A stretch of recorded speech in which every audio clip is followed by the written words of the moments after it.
मंडरा पुलिस ने 167 किलो गांजा जब्त किया है। इस कार्रवाई में पुलिस ने 2 तस्करों को गिरफ्तार किया है।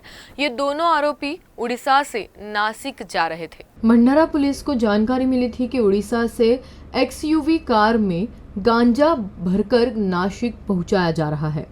इस जानकारी के आधार पर पुलिस ने रात में महामार्ग पर वाहनों की तलाश शुरू की। जब वाहनों का निरीक्षण किया गया तो एक कार में प्लास्टिक बैग में कुछ संदिग्ध पाया गया।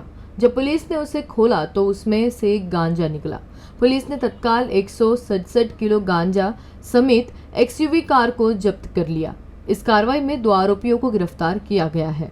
कसे पोचली ते आम्ही ते शोध आम्ही सुद्धा करत आहे की ते कसे आली, येथे इथले स्थानिक लोक आहे का, त्याचा काही संबंध आहे किंवा आमची गाडी मागे होती, ते गाडी ज्यावेळेस इंटरसेप्ट केली तर त्यांना सूचना मिळाली की भंडारा पोलीस आपले मागे आहे, तर तो लपण्यासाठी काहीतरी इथे तिथे गेला आणि त्यामुळे ते BTB मार्केटमध्ये आला। ते पुढील तपासामध्ये आम्ही निष्पन्न करू।